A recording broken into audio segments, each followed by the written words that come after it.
আসসালামু আলাইকুম। আশা করছি আপনারা সকলে ভীষণ রকম ভালো আছেন, সুস্থ আছেন।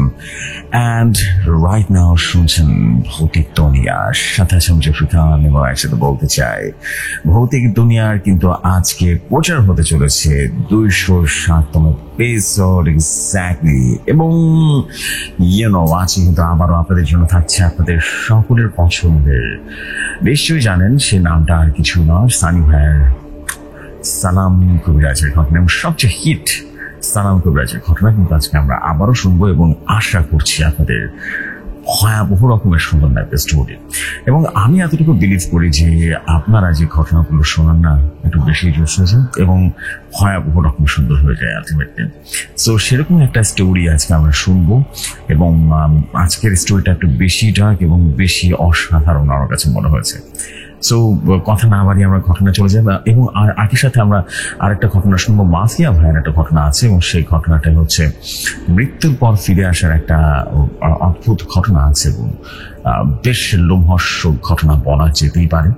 সো আমি কথা বাড়িয়ে বেশি সময় নষ্ট করবো না, ঘটনায় যাওয়ার আগে ছোট করে বলবো যে আপনারা যদি চান ভৌতিক দুনিয়ায় স্টোরি পাঠাবেন দেন এর মতো ওরকম ঘটনা পাঠাতে পারেন। ঘটনা পাঠানোর দুটি ওয়ে আছে, একটা ইমেল আর একটা হোয়াটসঅ্যাপ। ইমেল আইডিটা হচ্ছে ভৌতিক stories@gmail.com থেকে এই ইমেলে ঘটনা সেন্ড করতে পারেন, অথবা আপনারা চাইলে হোয়াটসঅ্যাপ করতে পারেন। হোয়াটসঅ্যাপ নাম্বারটা হচ্ছে 0400930111। জাস্ট হেডলাইনে দেখবেন ভৌতিক দুনিয়ার জন্য স্টোরি, দ্যাটস ইট, আর কিছু করা লাগবে না, বাকি আমি বুঝে নেব। আশা করছি আপনাদের বেশ ভালো একটা সময় যাবে আজকে। দেরি না করে চলুন শুরু করি আজকের এপিসোড।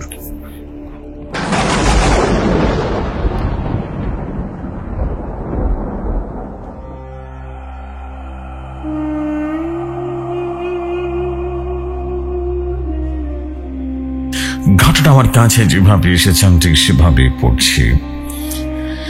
সালাম পাগলা দাদার নতুন ঘটনা মরণ পান। তখন বিশ্ব ভয়ঙ্কর এক কণ্ঠে বললে উঠল, আজ তোদের জন্য আমার বাপ দাদার ভিটে ছেড়ে যেতে হচ্ছে। আমি কাউকে ছাড়বো না। তোরা আমাকে এতদিন নরপিশাচ বলতি না, এবার দেখবি সত্যিকারের পিশাচ কাকে বলে। কেউ আসবে না, কেউ না। আমি একদিন ঠিক ফিরে আসবো, আমি একদিন ফিরে বই। আর যেদিন ফিরবো সেদিনই তোদের শেষ করে ছাড়বো আমি।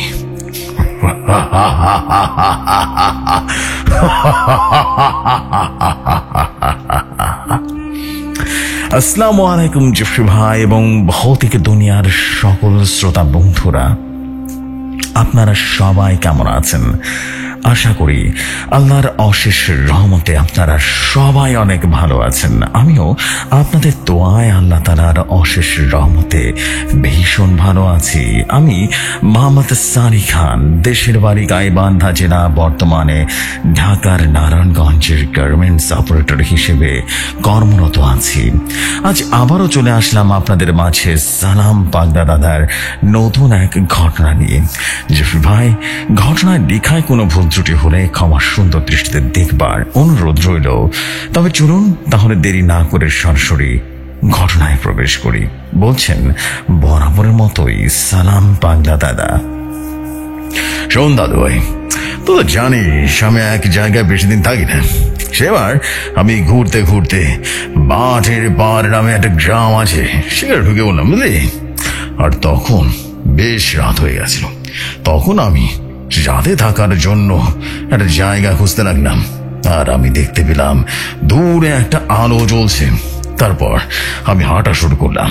তবে একটা বিষয় আমাকে ভীষণ ভাবে আপদে ফেলছিল বুঝলি। পরিবেশটা কেমন যেন নিস্তব্ধ হয়ে আছে, কোনো শব্দই পাচ্ছি না। অন্য সময় রাতের বেলায় কিন্তু গ্রামের পথে পথে পথে ঘটে যায়, হাঁটলে ঝিঝি পোকা আর শিয়ালের ডাক শোনা যেত। আর এই গ্রামে শিয়ালের ডাক তো দূরে থাকলো, একটা ঝিঝি পোকার ডাকও নাই এবং ব্যাঙের ডাকও শুধু আসলো না বুঝলে দাদু ভাই। এই বিষয়টা আমাকে ভীষণ ভাবে অবাক করলো। এরপর আমি আলোটার কাছাকাছি গিয়ে পৌঁছালাম আর দেখতে পেলাম এটা একটা পাকা 2 তলা বাড়ি, যখন আমি বাড়িটার সামনে পৌঁছলাম, আমি যে জিনিসটা দেখতে পেলাম সেটা দেখার জন্য একদম প্রস্তুত ছিলাম না। আমি দেখতে পেলাম পুরো বাড়িটা চতুর্পাশে কালো একটা ধোঁয়া পাক খাচ্ছে, আর কালো ধোঁয়াটা পাক খেতে খেতে খেতে খেতে এই বাড়ির দরজার সামনে স্থির হয়ে গেল, আর সাথে সাথে ভয়ঙ্কর এক শয়তানের রূপ নিয়ে নিল, আর দরজায় টোকা দিতে লাগলো। এবার আমি ঝোলা থেকে একটা পবিত্র পানি বার করে সেই শয়তানটার উদ্দেশ্য ছুড়ে মারলাম, আর সাথে সাথে সেই শয়তানটা চিৎকার করে উঠলো আর আমার দিকে ঘুরে দাঁড়ালো, আর ভয়ঙ্কর এক দৃষ্টিতে আমার দিকেই তাকিয়ে আছে। শয়তানটা আমার দিকে তাকিয়ে মুহূর্তে অদৃশ্য হয়ে গেল, আর আমি সাথে সাথে সেই বাড়িটার দরজা ঠক ঠক করে টোকা দিলাম, কিন্তু কোনো সাড়া শব্দ পেলাম না। এইভাবে বেশ কয়েকবার টোকা দিলাম, কিন্তু একই অবস্থা হলো, কোনো সাড়া শব্দ পেলাম না। এরপর আমি পুরো বাড়িটা ধোঁয়া পরে বন্ধ করে দিলাম, আর আমার নিজের শরীরটা বন্ধ করে রাখলাম। বারান্দায় বসে পড়লাম, আর দেওয়ালের সাথে হেরান দিয়ে ঘুমিয়ে পড়লাম। আর যখন আমার ঘুম ভাঙলো, তখন আমি দেখতে পেলাম আমার মুখের উপর একটা লোক ঝুঁকে আছে, আর আমাকে ভালোভাবে পর্যবেক্ষণ করছে। এমন অবস্থায় আমি ধরমর করে উঠে পড়লাম, আর আমার এই তাড়াহুড়ো দেখে রীতিমতো সেই লোকটা বেশ ভয় পেয়ে গেল, কিছুটা দূরে সরে গেল। এবার লোকটা আমাকে উদ্দেশ্য করে বলল, কে ভাই, আমাদের বাড়িতে কি করেন আপনি? হ্যাঁ, আর কখন এসেছেন আপনি, সত্যি করে বলুন তো। তখন আমি বললাম, হ্যাঁ, আমি একজন পথিক, আমি পদে পদে ঘুরে বেড়াই, আর রাত বলে কারো বাড়িতে বা কারো গাছতলায় আশ্রয় নিয়ে নি। আমি এই পথ দিয়ে যাচ্ছিলাম, আর আশ্রয় নেবার জন্য যাচ্ছিলাম, আপনার বাড়িতে এসেছিলাম, আর আমি আপনার বাড়ির সামনে এসে দেখতে পেলাম ভয়ঙ্কর এক অবস্থা। আমি দেখতে পেলাম একটা কালো ধোঁয়া আপনার পুরো বাড়িটা গোল গোল গোল গোল গোল গোল গোল গোল করে ঘুরছে, খুব ভয়াবহ ব্যাপার।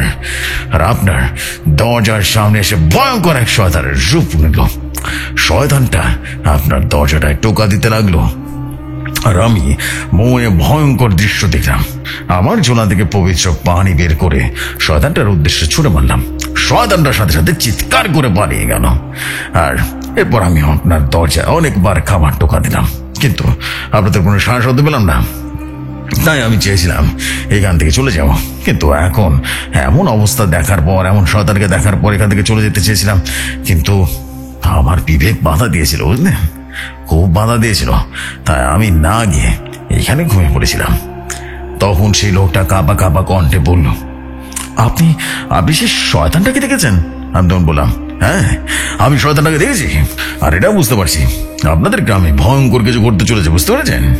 তা না হলে এমন ভয়ঙ্কর শয়তান এখানে থাকার কথা নয়, আর কেউ তাকে আপনাদের অনিষ্ট করার জন্য অবশ্যই জাগিয়ে তুলেছে, এটা বুঝতে পারছি। তখন সেই লোকটা বলল, জানি না কে আপনি, তবে আপনি ঠিকই বলেছেন, আমাদের এই গ্রামে একের পর এক মানুষ নৃশংসভাবে কি যেন হত্যা করছে। জানি না এটা আমাদের কোনো পাপের ফল কিনা। তখন আমি সেই লোকটাকে উদ্দেশ্য করে বললাম, আপনারা কেউ হতাশ হবেন না, আসলে আমি একজন কবিরাজ, আমার নাম নূর মোহাম্মদ, সালাম কবিরাজ। সবাই আমাকে সালাম পাগলা বলে ডাকে, বুঝতে পেরেছেন? আবার সবাই সালাম কবিরাজ নামেও চেনে। আসলে আমার কাজটাই হচ্ছে কবিরাজি করার, ওই পদে পদে ঘুরে বেড়ানো। আমার তো নিজস্ব কোনো কাজ নেই, নিজস্ব কোনো আবাসস্থল নেই।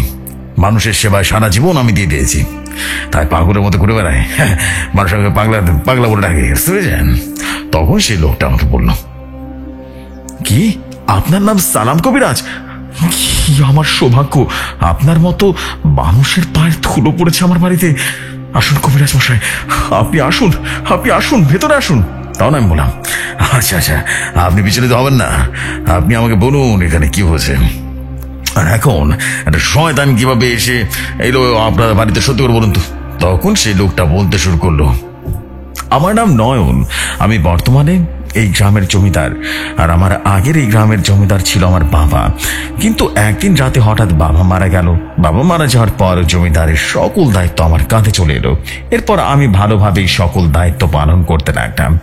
ভালোই কেটে যাচ্ছিল সব দিনকাল। এভাবেই কেটে গেল প্রায় 2 বছর। কিছুদিন আগের কথা, সেদিন আমি রাতের খাবার শেষ করে ঘুমিয়ে পড়েছিলাম। হঠাৎ ঘুমের মাঝে দেখতে পেলাম আমাদের গ্রামের ছেলে সুজন গোয়ালার এবং গোয়ালার থেকে কেউ যেন আমার প্রিয় গরুটাকে গোয়াল থেকে তুলে নিয়ে গেছে। গরুটা চিৎকার শুনে সুজন যখন লণ্ঠন হাতে বেরিয়ে এলো, তখন তার চোখে কিছুই পড়লো না। এরপর সে তার গরুটাকে চারদিকে তন্ন তন্ন করে খুঁজতে লাগলো। সে তখন তার প্রিয় গরুটাকে কোনো জায়গায় খুঁজে পেল না। তখন সে হতাশ হয়ে গ্রামের সবচেয়ে পুরনো বট গাছের নিচে চলে গেল এবং হাত দিয়ে বসে পড়লো। তারপর হঠাৎ একটা শব্দ তার কানে এলো। কেউ যেন কর্মর কর্মর করে শক্ত কিছুটা চাবিয়ে চাবিয়ে খাচ্ছে, আর সাথে সাথে তার শরীরে তরলের মতো একটা পদার্থ পড়লো। এরপর সেই গাছের উপর থেকে তাকানোর মাত্রই দেখতে পেল ভয়ঙ্কর একটা শয়তান, যার পুরো শরীরে কালো রোমে ঢাকা, আর চোখ কোঠরে যেন নরকের আগুনের মতো থক থক করে জ্বলছে। আর সেই শয়তানটা তার প্রিয় গরু শরীরটাকে ক্ষতবিক্ষত করে ফেলেছে আর খেয়ে ফেলেছে গরুটার গলা থেকে মাথা অব্দি। শুধু পড়ে আছে গরুটার ছিন্ন ভিন্ন অংশ। ভয়ঙ্কর দৃশ্য দেখে আমার মনটা খারাপ হয়ে যায়। সুজন একটা চিৎকার দিয়ে উঠলো, আর চিৎকার দেওয়াটাই তার জন্য কান হয়ে দাঁড়িয়েছিল। আর সাথে সাথে ভয়ঙ্কর শয়তানটা গাছ থেকে এক লাফ দিয়ে তার উপরে ঝাঁপিয়ে পড়লো। ঘটনার আকস্মিকতায় সুজন যেন দৌড়ানোর কথা ভুলে গিয়েছিল। শয়তানটা তার কাছে একটা মরণ কামড় মারলো, আর সাথে সাথে তার গলা দিয়ে ফিনকে দিয়ে রক্ত লাগলো। শয়তানটির পরম আনন্দে সুজনের শরীর থেকে সব রক্ত পান করতে লাগলো। সব রক্ত শুকিয়ে নিয়ে সুজনের শরীরটা ছিন্ন ভিন্ন অবস্থায় ফেলে রেখে চলে গেল। এরপর আমি চিৎকার করে ঘুম থেকে উঠে বিছানায় বসে পড়লাম। এরপর আমি কিছু সময়ের জন্য নিস্তব্ধ হয়ে গিয়েছিলাম, আর আমি বুঝতে পারলাম এটা আমার একটা স্বপ্ন ছিল, আর এই স্বপ্নের সাথে বাস্তবের কোনো মিল নেই। এরপর আমি আবারও ঘুমিয়ে পড়লাম। আর তার পরের দিন সকালে গ্রামের বেশ কিছু মানুষ চিৎকার করতে করতে আমাদের বাড়িতে আসলো, আর চিৎকার করে আমাকে ডাকতে লাগলো। এরপর আমি বাড়ির বাইরে বের হলাম, আর দেখতে পেলাম বেশ কিছুজন মানুষ যেন বাইরে দাঁড়িয়ে আছে। এরপর আমি তাদের মধ্যে একজনকে জিজ্ঞেস করলাম, কি মনু কাকা, কি হয়েছে? চিৎকার করছেন কেন আপনি? তখন মনু কাকা কাঁপা কাঁপা কণ্ঠে আমাকে উদ্দেশ্য করে বলল, জয়দা বাবু, আমি ভোরবেলা প্রকৃতিটাকে সারা দিয়ে ওই গোসল করার জন্য ওই বুড়ো বটতলার পাশ দিয়ে যাচ্ছিলাম গো, বুঝলে? আমি যখন ওই বট গাছের কাছে পৌঁছালাম, তখন দেখলাম সুজন গোয়ালাকর মৃতদেহটা ভাসছে এবং পড়ে আছে, বট গাছের নিচে পড়ে আছে, বুঝলেন কবিরাজ মশাই? তখন আমি সবার উদ্দেশ্যে বললাম, চলেন সবাই বট গাছের নিচে চলেন। এরপর আমরা সবাই সে বট গাছের নিচে চলে গেলাম। আমি দেখতে পেলাম সে ভয়ঙ্কর দৃশ্যটা দেখে আমি সাথে সাথে যেন বমি করে দিলাম, আর ভয় পেয়ে কিছুটা দূরে সরে গেলাম। এরপর আমি সবার উদ্দেশ্যে বললাম, শুনেন, আপনারা সবাই এমন ভয়ঙ্কর দৃশ্য দেখে আমার মনে হচ্ছে গ্রামের কোনো অপদেবতা বা শয়তানের নজর পড়েছে, বুঝতে পেরেছেন? তাই আপনারা সবাই চোখ কান খোলা রেখে ঘুমাবেন, চলাফেরা করবেন না, রাতের বেলা কোনোভাবে চলাফেরা করবেন না, দরকার না হলে ঘরের বাইরে বের হবেন না, বুঝতে পেরেছেন? আর হ্যাঁ, সবাই লাশটাকে কবরস্থ করার ব্যবস্থা করুন, বুঝলেন কবিরাজ মশাই? ঘটনাটি কেন শেষ হলে সবচেয়ে ভালো হতো, কিন্তু এরপর থেকে আরো ভয়ঙ্কর হয়ে ওঠে ঘটনা। মূলত ঘটনা শুরু হয় এখান থেকে। পরদিন সকালের কথা, মনু কাকার জন্য ছেলে কাঁদতে কাঁদতে আমাকে উদ্দেশ্য করে বলল, জমিদার বাবু, বাবার বাইসা নাই, বাবার লাশটা ছিন্ন অবস্থায় গোয়াল করে পড়ে আছে। এরপর আমরা সবাই মিলে মনু কাকার লাশটা কবরস্থ করলাম। এমন করে প্রতিনিয়ত মৃতদেহ পাওয়া যেতে লাগলো, বুঝলেন কবিরাজ মশাই? সবচেয়ে ভয়ঙ্কর ঘটনাটা ঘটলো আমার বাড়িতে। আমার একমাত্র ছেলে আকাশ চিৎকার করতে লাগলো। আমি আকাশের চিৎকার শুনে ঘরের বাইরে বের হলাম, আর দেখতে পেলাম আমার স্বপ্নে দেখা সেই শয়তানটা আমার ছেলের গলা একটা কামড় দিয়ে ছিঁড়ে রেখেছে, আর গলা ছিঁড়ে ফেলে একদম আমার চোখের সামনে ছিঁড়ে ফেললো। আর পরম আনন্দের শরীরটা যেন মাংস খুবলে খুবলে খাচ্ছিল, তাজা তাজা রক্ত ছিটকে ছিটকে পড়ছিল, আর নারী ভুঁড়ি যেন বেরিয়ে যাচ্ছিল। এমন সময় ভয়ঙ্কর কণ্ঠে একটা হাসি দিল আর বলল, কিরে জমিদার মশাই, খুব ভয় পেয়েছিস দেখি? তোর তোরা আমাকে নরপিশাচ বলেছিলি না? এখন দেখ, নরপিশাচ তোদের চোখের সামনে তোর ছেলের রক্ত মাংস খুবলে খুবলে খাচ্ছে, দেখ। তখন আমি চিৎকার করে বললাম, শয়তান, কে তুই? সাহস থাকলে আমার সামনে আয়। তখন সে আমারও হাসি দিল আর বলল,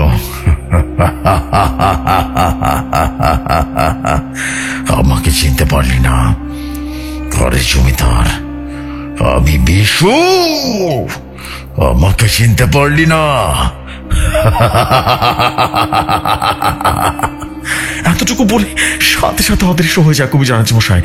এইবার আমি আমার ছেলের মৃতদেহের দিকে তাকালাম আর দেখতে পেলাম তখন পিশাচ শয়তানটা আমার ছেলের মৃতদেহটা ততক্ষণ শেষ করে ফেলেছে মশাই। কবিরাজ মশাই, এইসব দৃশ্য দেখে আমি আর সহ্য করতে পারলাম না। আমি সেন্সলেস হয়ে মাটিতে পড়ে গেলাম। বুঝলি দাদা ভাই, তখন আমি জমিদার মশাইকে উদ্দেশ্য করে বললাম, আচ্ছা জমিদার মশাই, এই বিশুটা আবার কে? আমার মনে হচ্ছে বিশু এমন ভয়ঙ্কর খেলা শুরু করেছে, বুঝতে পেরেছেন? জমিদার মশাই আমাকে উদ্দেশ্য করে বলল, 2 বছর আগের কথা। আসলে ওই বিশু ওই গ্রামেরই ছেলে, আর তার স্ত্রীকে নিয়ে গ্রামের শেষ প্রান্তে বসবাস করতো। হঠাৎ করে বিশুর আচরণ মানে কেমন যেন পরিবর্তন হয়ে যায়, ওর ব্যবহার পরিবর্তন হয়ে যায়। সে কারোর সাথে তেমন কোনো কথা বলতো না, আর কোনো কাজও করতো না, আর সব সময় জঙ্গলের এদিক ওদিক ঘুরে বেড়াতো। বুঝলেন কবিরাজ মশাই, সেদিন আমি শিকারের জন্য জঙ্গলে গিয়েছিলাম, আর জঙ্গলে গিয়ে দেখতে পেলাম, সেটা দেখার জন্য আমি একদম প্রস্তুত ছিলাম না। কি সে মর্মান্তিক দৃশ্য! একটা মানুষ কিভাবে তার নিজের স্ত্রীকে হত্যা করতে পারে, এটা আমি দেখেছিলাম নিজে। বিশু আর একজন জটাজটধারী তান্ত্রিক মিলে আগুনে পুড়িয়ে ফেললো একেবারে, এবং পুড়িয়ে রীতিমতো যজ্ঞ করছিল। আর আগুনের এক পাশে পড়ে আছে বিশুর স্ত্রীর নিথর প্রাণহীন দেহ। কবিরাজ বসে, আমি এটা এখনো বলতে পারবো না। তখন আমি চিৎকার করে বললাম, নরপিশাচের বাচ্চারা, তোরা এমন ভয়ঙ্কর ভাবে কিভাবে মারতে পারলি রে? আর বিশু, তুই এত বড় শয়তান তা আমার জানা ছিল না। তখন আমি আমার সাথে থাকা লেঠেল বাহিনীকে আদেশ করলাম, আর তখন ঘটল এক ভয়ঙ্কর ঘটনা। আমার আদেশ পেয়ে যখন লেঠেল বাহিনী তান্ত্রিক এবং বিশুকে বন্দি করার জন্য যেই না 2টা পা সামনের দিকে এগুলো, তখনই ঘটলো আরেকটা ভয়ঙ্কর ঘটনা। আমরা সামনের দিকে এগোতে পারছিলাম না, মনে হচ্ছিল আমাদের পা যেন বরফের মতো হয়ে গেছে, শক্ত হয়ে গেছে। আমরা পা নাড়াতে পারছিলাম না, কোনোভাবেই পা তুলতে পারছিলাম না। তখন বিশু ভয়ঙ্কর কণ্ঠে বলল, আজ তোদের জন্য বাপদাদার ভিটে ছেড়ে হতে হচ্ছে। আমি কাউকে ছাড়বো না।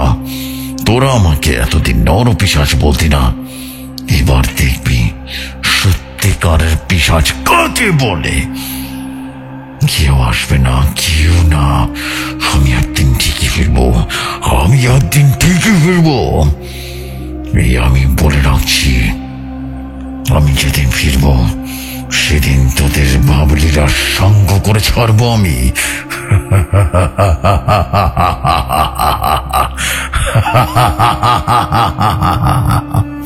এরপর বিশু তার মৃত স্ত্রীর কোলে তুলে নিল আর তান্ত্রিকের হাত ধরলো। এরপর তান্ত্রিক মন্ত্র পড়া শুরু করলো, আর সাথে সাথে অদৃশ্য হয়ে গেল। আর অদৃশ্য হওয়ার সাথে সাথে আমাদের সকল শক্তি ফিরে পেলাম। বুঝলেন কবিরাজ মশাই, এমন ভয়াবহ দৃশ্য দেখে আমি যেন হতভম্ব হয়ে গেছিলাম, আর মাটিতে ধপাস করে বসে পড়লাম। আর মনে মনে বলতে লাগলাম, এ কি ঘটলো? এটা কি সম্ভব? জীবিত মানুষ কিভাবে অদৃশ্য হয়ে যেতে পারে? এইসব ভাবতে ভাবতে আমি সেখানে জ্ঞান হারিয়ে ফেললাম। এরপর লেঠেল বাহিনী ধরাধরি করে বাসা নিয়ে আসলো।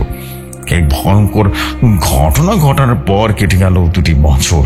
ঠিক 2 বছর পর আমাদের গ্রামে নরপিশাচ বিশু আবারও ফিরে এসেছে। যাই হোক, এরপর জমিদার মশাই কান্না করতে করতে আমাকে উদ্দেশ্য করে বলল, কবিরাজ মশাই, আপনি তো নরপিশাচকে সামনাসামনি দেখেছেন, আর এই পিশাচকে জব্দ করেছে। আমার বিশ্বাস আপনি পারবেন। আপনি নরপিশাচের হাত থেকে আমাদের সবাইকে রক্ষা করতে পারবেন। জেফরি ভাই তখন সালাম পাগলা দাদা আমাকে উদ্দেশ্য করে বলল, বুঝলি দাদু ভাই, জমিদার মশাইয়ের মুখে সকল ঘটনা শোনার পর আর আমার নিজের চোখেই ভয়ঙ্কর শয়তানটাকে দেখার পর সবটা আমার কাছে পরিষ্কার হতে লাগলো। এরপর আমি দুয়ে দুয়ে ঝাড় মিলিয়ে জমিদার মশাইকে উদ্দেশ্য করে বললাম, শোনেন জমিদার মশাই, এই ব্যাপারটা আমার কাছে পানির মতো পরিষ্কার হয়ে গেছে। এই শয়তানটা নিজ থেকে এখানে আসেনি। এই শয়তানটাকে বিশু তান্ত্রিক তার সন্তানকে ভোগ দিয়ে এবং তার স্ত্রীকে ভোগ দিয়ে ডেকে এনেছে গ্রামে।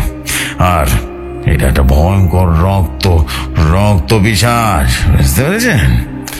আমার এই কথা শুনে জমিদার মশাই আমার মুখের দিকে তাকে হতভম্বর মতো তাকিয়ে থাকলো। আর এইভাবে তাকিয়ে থাকার দেখে আমি বুঝতে পারলাম সে আমার কথার মাথা মুন্ড কিছু বুঝতে পারে নাই। তখন আমি তাকে বললাম, শোনেন জমিদার মশাই, আসলে বিশ্বতান্ত্রিক সাধনার মাধ্যমে যে রক্ত পিশাচকে আহ্বান করেছে, আর সেই সাধনা করতে প্রয়োজন 3 মাসের একটা গর্ভবতী নারী। আর সাধনার শেষ পর্যায়ে নরক থেকে উঠে আসে এক রক্ত পিশাচ, আর এই গর্ভবতী নারীর পেট চিরে বের করে আনে 3 মাসের যৌন শিশুটিকে, বুঝতে পেরেছেন? এরপর পিশাচটাকে শিশুর মাথায় কামড় দিয়ে ফেলে আর শিশুর মাথা একটা টান দেরির মতো ছিঁড়ে নেয়। আর শিশুটির শরীর ছিঁড়ে নিয়ে অদৃশ্য হয়ে পাতালে চলে যায়। আর পিশাচে চলে যাওয়ার সাথে সাথে যজ্ঞের আগুন নিভে যায়। আর যে তান্ত্রিক একটা পিশাচ সাধনা করে, সেই তান্ত্রিক সেই যজ্ঞের আগুনের সাথে সবকিছু ভস্য সংগ্রহ করে তার কাছে রাখে, বুঝতে পেরেছেন? আর আমার মনে হচ্ছে বিশ্বতান্ত্রিক ঠিক একইভাবে রক্ত পিশাচের সাধনা করছে। আর এই সাধনার সিদ্ধি লাভ করতে না পারলে ভয়ঙ্কর রক্ত পিশাচ এই গ্রামে তো আসার কথা নয়। আর জমিদার মশাই, আপনি আমাকে আসল কথাটা কিন্তু এখনো বলেননি। আচ্ছা, বলা লাগবে না, আমি বলছি। আর জমিদার মশাই, আপনি ভালো করে ভেবে বলুন তো, আপনার এই গ্রামে প্রথম যেদিন এমন ভয়ঙ্কর মৃত্যুর খেলা ঘটেছিল, আর সেই মৃতদেহের পাশে কি কোনো সাই ভস্য দেখতে পেয়েছিলেন কিনা? হ্যাঁ, তখন জমিদার মশাই গলার সুর নরম করে ফেললো, বুঝলে দাদু ভাই? হ্যাঁ, আমাকে উদ্দেশ্য করে বললো, কবিরাজ বাবা, আপনি ঠিকই বলেছেন। আমরা সবাই লক্ষ্য করেছি প্রত্যেকটা মৃতদেহের আশেপাশে অনেক সাই ভস্য পড়ে আছে। আর আমি এই বিষয়টা ভালোভাবে লক্ষ্য করেছি, কিন্তু এই বিষয়টা আমার মনে ছিল না, এই কারণে আপনাকে বলতেও পারিনি আর কি। তখন আমি জমিদার মশাইকে বললাম, আপনি কি জানেন এই সাই ভস্যের কাজ কি, আর কেনই বা পড়ে থাকে মৃতদেহের আশেপাশে? আর সাই ভক্ষ রক্ত পিশাচের পরবর্তী শিকারকে চিহ্নিত করে, আর কে বা যারা এই মরণ ভস্যকে পা লাগায়, সেই মানুষটা রক্ত পিশাচের পরবর্তী ভোগে পরিণত হয়ে যায়। তখন জমিদার মশাই কান্না করতে করতে বলল, কবিরাজ মশাই, আপনি তো এই শয়তানটাকে নিজের চোখে দেখেছেন। এই শয়তানটাকে তাড়িয়ে দিয়েছে, আর আমার বিশ্বাস আপনি করতে পারবেন আমাদের এই শয়তানটার হাত থেকে আমাদেরকে বাঁচাতে। আপনি আমাদের এই শয়তানটার হাত থেকে রক্ষা করুন প্লিজ। এই বলে জমিদার মশাই আবার কান্নায় ভেঙে পড়লেন। ওরে কান্না! তখন আমি বললাম, রক্ষা করার মালিক তো আল্লাহ তাআলা, আমি আপনাদের রক্ষা করার কেউ না, আমি তো শুধুমাত্র উসিলা মাত্র। আপনারা আল্লাহর কাছে সাহায্য চান, আর আল্লাহ চাইলে আমি আপনাদের সাহায্য করতে পারবো ইনশাআল্লাহ। তখন আমি সবাইকে উদ্দেশ্য করে বললাম, আপনারা সবাই চলে যান, এখন আমি ধ্যানে বসবো, কেমন? আমার বন্ধু জিনের সাথে কথা বলে এই সমস্যার সমাধান করার চেষ্টা করবো ইনশাআল্লাহ। এখন আপনারা সবাই চলে যান। তখন সবাই চলে গেল। এরপর আমি আমার বন্ধু জিন সামাদকে স্মরণ করলাম, আর আমি স্মরণ করার সাথে সাথে সামাদ জিন চলে আসলো। আর আমাকে সালাম দিয়ে বলল, নূর মোহাম্মদ, আপনি কেমন আছেন? আর আপনি আমাকে স্মরণ কেন করলেন? তখন আমি সালামের উত্তর দিলাম আর বললাম, আলহামদুলিল্লাহ বন্ধু, আমি ভীষণ ভালো আছি। আসলে আপনাকে ডাকার কারণ হচ্ছে, আপনি দেখুন তো, রক্ত পিশাচ আর বিশ্বতান্ত্রিক এরা এখন কি করছে আর কোথায় আছে? তখন সামাজিন আমাকে উদ্দেশ্য করে বলল, আচ্ছা বন্ধু, আপনি এখানে অল্প কিছু সময় অপেক্ষা করুন, আমি এখনই সব খবর নিয়ে আসছি। জেফরি ভাই তখন সালাম পাগলা দাদা আমাকে উদ্দেশ্য করে বলল, বুঝলি দাদু ভাই, এই বলে সামাদ জিন অদৃশ্য হয়ে গেল আর অল্প কিছু সময়ের মধ্যে চলে আসলো আর আমাকে বলল, ধুর মোহাম্মদ, বিশ্বতান্ত্রিক এখন পশ্চিম জঙ্গলের ভেতরে আছে আর বিশ্বতান্ত্রিক আজ রাতে একটা যজ্ঞ করবে আর বিশ্বতান্ত্রিক এই যজ্ঞ শেষ করে রক্ত পিশাচ আর পিশাচের শয়তানকে আদেশ করবে এই গ্রাম ধ্বংস করে দিতে। বন্ধু, আর দেরি করা ঠিক হবে না। আমি আপনাকে যে কথাগুলো বললাম এভাবে সকল কাজ করবেন, ইনশাল্লাহ আমরা শয়তানদের ধ্বংস করে দিতে পারবো ইনশাল্লাহ। আর আমি তো আপনার সাথে আছি, এরপরও যদি কোনো সমস্যা হয় তাহলে তো আমার বন্ধু শামসের জিনকে স্মরণ করবেন ইনশাল্লাহ। অবশ্যই আসবেন, আর আল্লাহর সাহায্য হলে শামসের একাই কাজ হয়ে যাবে, সকল শয়তানকে ধ্বংস করতে পারবেন ইনশাল্লাহ। আপনার কোনো ভয় নেই, আপনি নির্ভয় যেতে পারেন জঙ্গলের ভেতরে।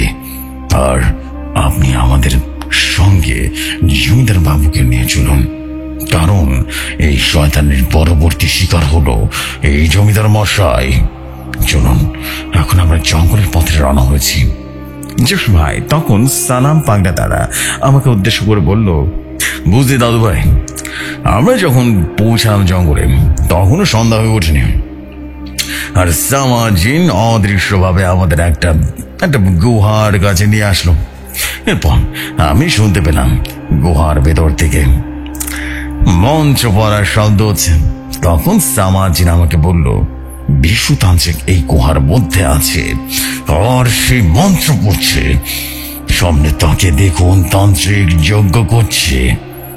জেফরি ভাই তখন দাদা আমাকে বলল, দাদু ভাই, আমি যখন গুহার ভেতরে তাকিয়ে দেখতে পেলাম ভয়ঙ্কর তান্ত্রিকে বসে বসে মঞ্চ পড়ছে আর যজ্ঞ করছে। এরপর তান্ত্রিক মঞ্চ পড়া বন্ধ করে আর বিশ্বতান্ত্রিক তার একটা হাত যজ্ঞের আগুনের মধ্যে ঢুকালো। জ্বলন্ত আগুনের মধ্যে হাত ঢুকিয়ে বিশ্বতান্ত্রিক এক মুঠো যজ্ঞের ছাই ভাষ্য নিয়ে একেবারে আগুনের ভেতরে ধুতে পারল, একেবারে হাতটা বের করে আনলো। এবার বিশ্বতান্ত্রিক বসা থেকে উঠে দাঁড়ালো আর ভয়ঙ্কর কণ্ঠে হাসি দিল আর বলল, স্বাগত বৃত্তপুরীতে তোদের দুজনকে স্বাগত।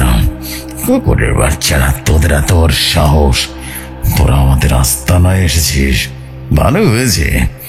তোরা না আসলে আমি নিজেই আজ তোদেরকে শেষ করে দিতাম। তখন আমি তান্ত্রিককে বললাম, বিশ্বতান্ত্রিক শয়তানের বাচ্চা, তুই আমাদেরকে কি শেষ করবি? আজ তো তুই নিজেই শেষ হয়ে যাবি। শয়তানের বাচ্চা, তুই যে মৃত্যুর খেলা শুরু করেছিস না, সেটা থামাতে আমি এখানে এসেছি। আজ তোকে বুঝিয়ে দেব মৃত্যুর যন্ত্রণা কাকে বলে। এরপর বিশু আবারও ভয়ঙ্কর একটা হাসি দিল আর বলল,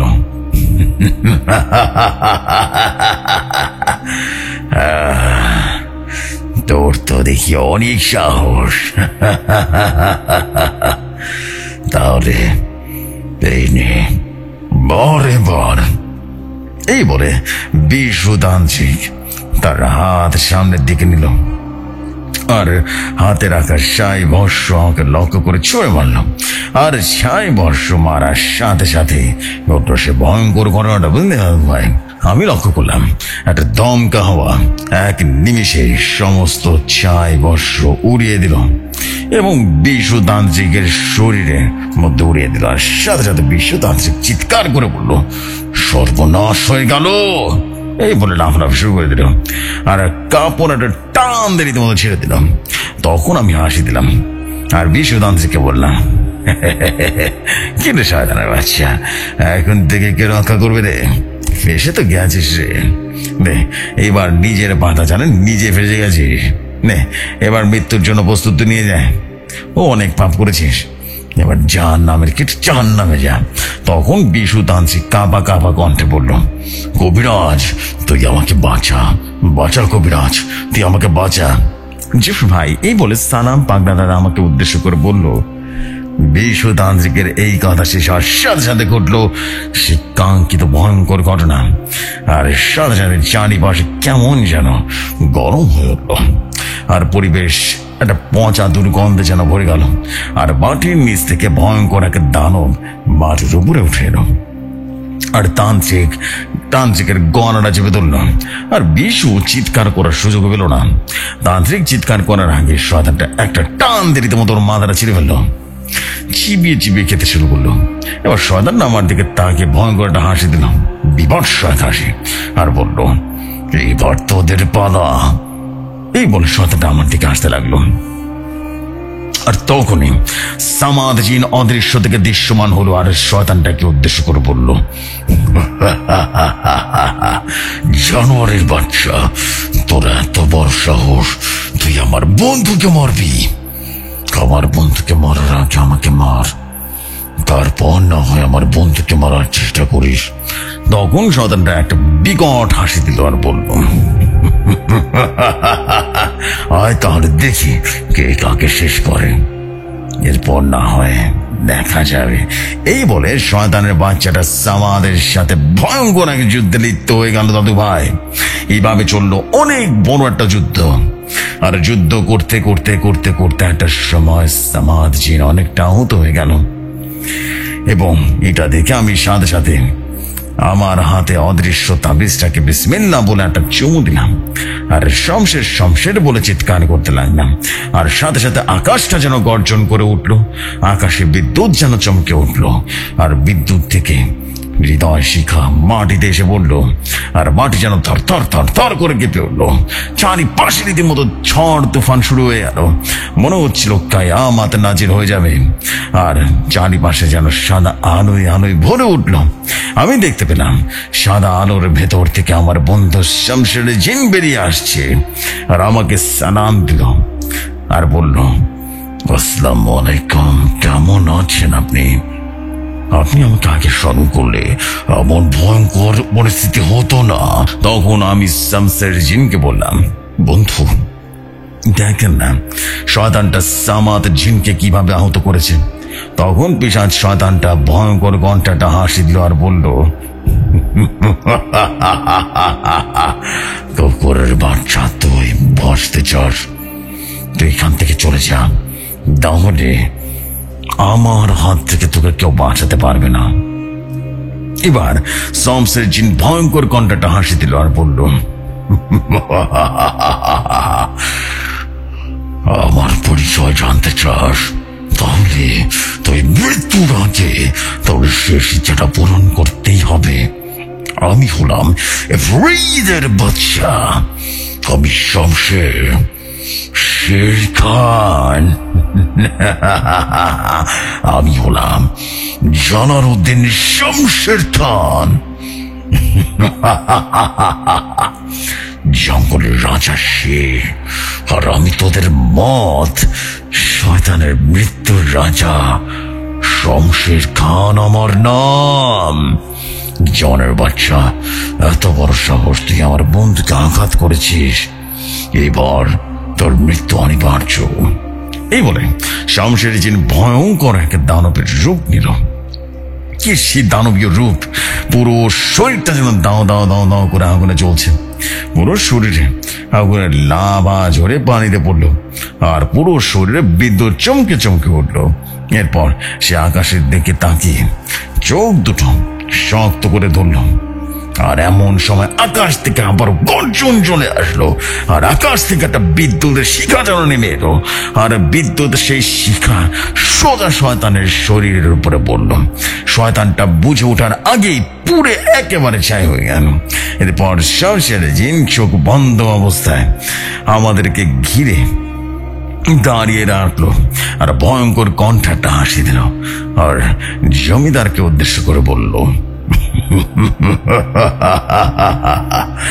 কিরে জমিদার, এখন তো তুই সে তোকে তো আমি এখন পুড়ে হত্যা করব।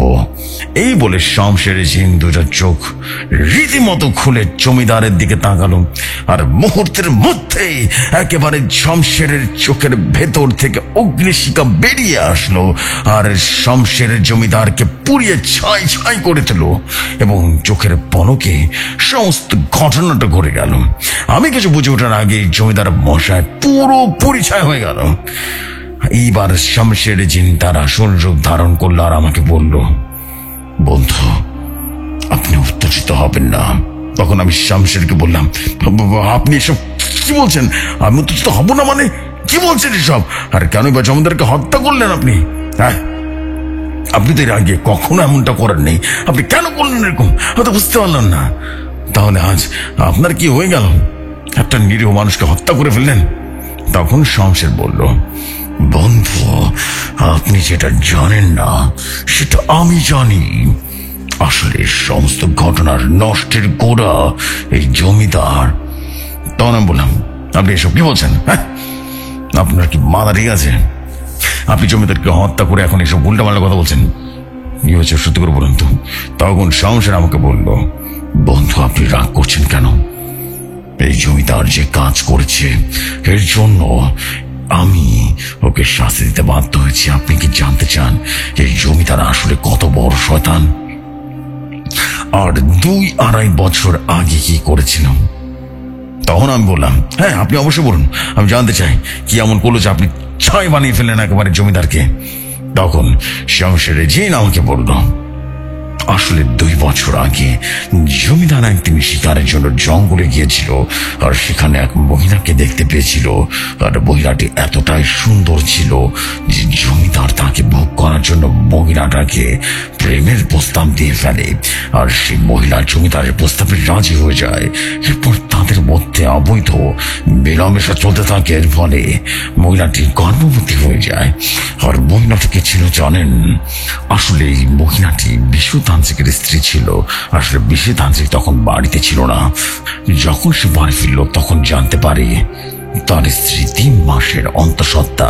এরপর সেই কাজে বাড়ি থেকে বের হয়ে গেল, কারণ সে 1 বছর অন্য গ্রামে কাজের উদ্দেশ্যে গিয়েছিল। তাহলে তার স্ত্রী কিভাবে গর্ভবতী হলো আর তার সাথে এক কাপালিকার দেখা হবে? এরপর সে জানতে চেয়েছিল তার স্ত্রীর সাথে এই গ্রামের জমিদারের অবৈধ সম্পর্ক আছে।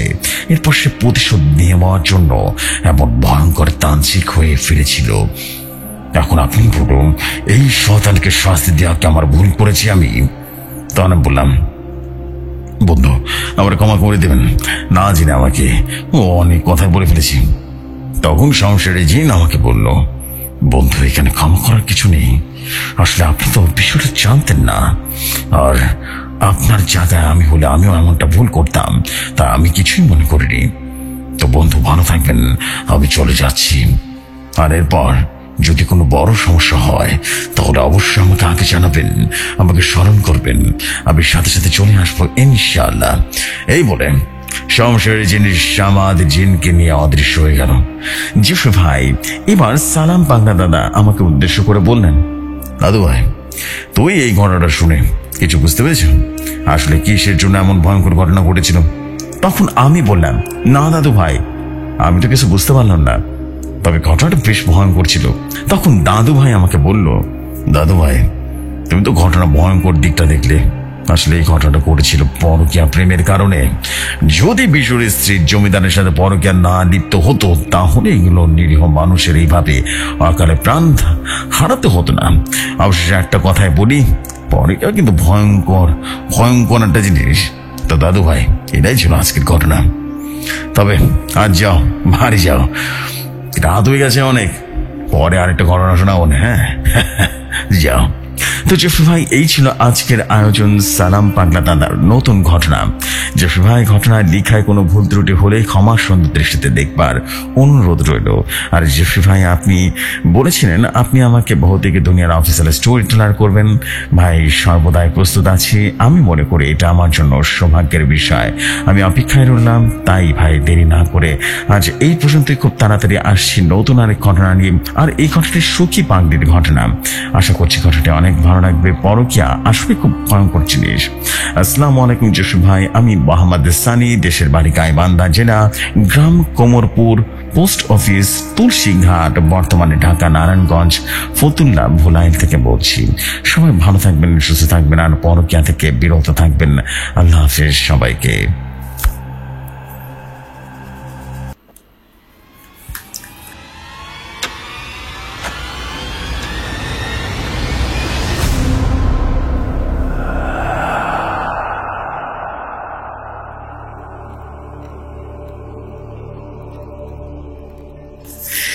Hey Mohammad Sani bhai, oh my god, what a beautiful story. This is absolutely masterpiece, beautiful story. Wow. And বলে না যে মন ঠান্ডা করে দেওয়ার মতো স্টোরি ছিল, এটা বলতেই হবে। This is absolutely masterpiece story ছিল। ওয়াও। এবং এখান থেকে একটা শিক্ষা আছে, ঘটনার ভিতরে ভয়াবহতা আছে, আর কি লাগে ভাই, ওটা মাথা নষ্ট একটা স্টোরি ছিল। ওয়াও ওয়াও ওয়াও, একটা জাস্ট ওয়ান ওয়ার্ড, ওয়াও। আলহামদুলিল্লাহ যে এত ভালো স্টোরি পেলাম আপনার মাধ্যমে। Thank you very much for a beautiful story. এবং আপনি তো অলরেডি আজকে থেকে অফিসিয়াল, এবং আপনি নিশ্চয়ই দেখে ফেলেছেন, নিচে কিন্তু অ্যানিমেশনটা হয়ে গেছে, আপনার জন্য প্রস্তুত করে দিয়েছি এবং সেটা শেয়ারও করে দিয়েছি। আশা করছি আপনাদের বেশ ভালোই লাগছে। এবং অ্যাজ অফিসিয়াল স্টোরি টেলার হিসেবে আমাদের ভাইয়া আমাদের সাথে আজকে থেকে যুক্ত হলেন। ইনশাআল্লাহ প্রতি উইকেরই বৃহস্পতিবার এবং শুক্রবার আমরা সানি ভাইয়ের ঘটনা কিন্তু শুনবো ইনশাআল্লাহ, বিকজ তার ঘটনা এত সুন্দর হচ্ছে না, বাবারে বাবা, উড়ে গেছে স্টোরি। মাশাআল্লাহ, খুব ভালো ভাই, খুব ভালো। আশা করছি আপনাদের কাছেও ভালো লেগেছে তার স্টোরি, এবং ভালো লাগলে অবশ্যই অনেক বেশি আনন্দ পাবো আমি, because it's all about you. যত আয়োজন, যত এই যে ঘটনা, স্টোরি শোনানো, যা কিছু শোনানো, সব তো আপনাদেরই জন্য। সেই জন্য বলবো যে আপনারা যেটা করবেন, আপনাদের জায়গা থেকে বেশি বেশি শেয়ার করে দেবেন স্টোরি, এবং আপনারা শেয়ার করে দিলে আসলে অনেক মানুষের কাছে সেগুলো পৌঁছে যাবে। অনেক মানুষ মিলে তখন ভৌতিক কথা, মানে ভৌতিক কথা বলছে, ভৌতিক দুনিয়া শুনতে পাবে। সো আমি এটাই তো চাই। Thank you very much. আর দেরি করবো না, চলে যাচ্ছি পরবর্তী ঘটনায়।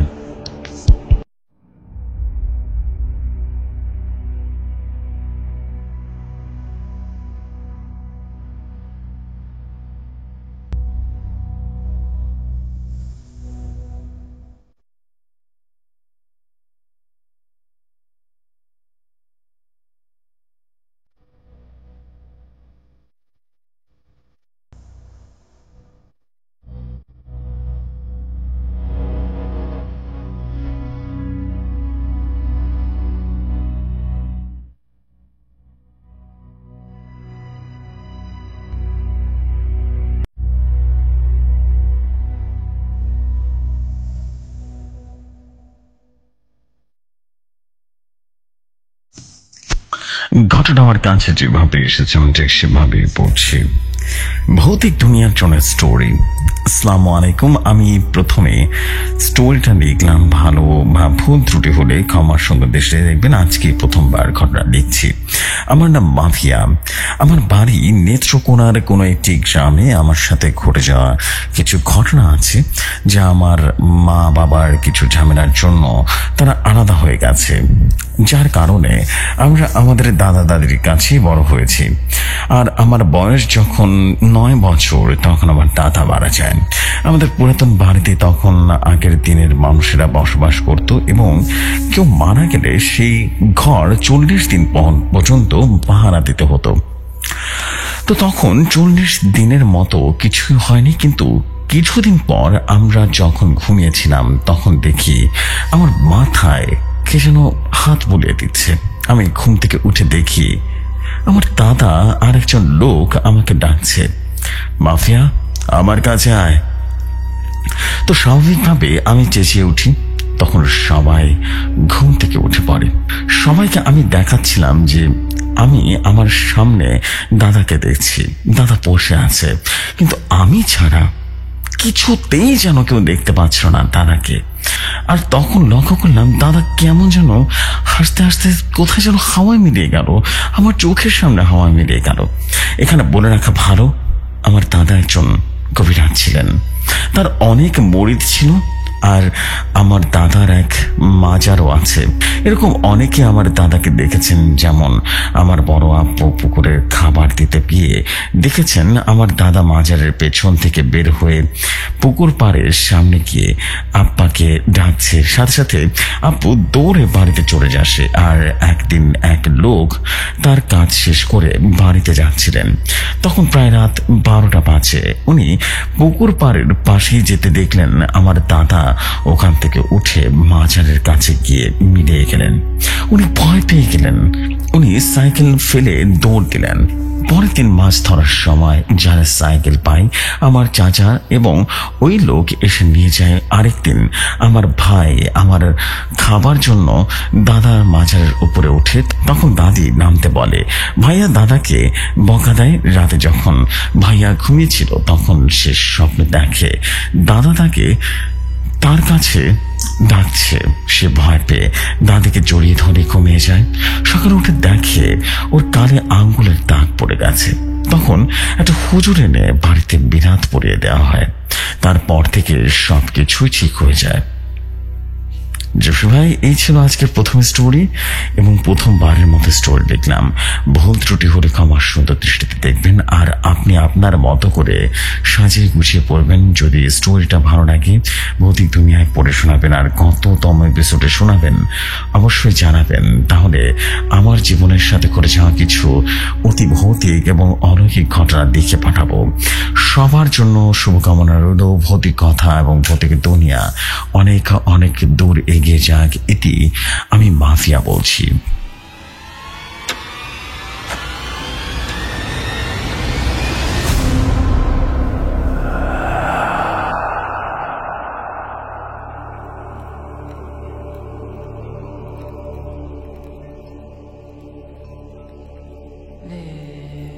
Wow, one word, that is a wow story.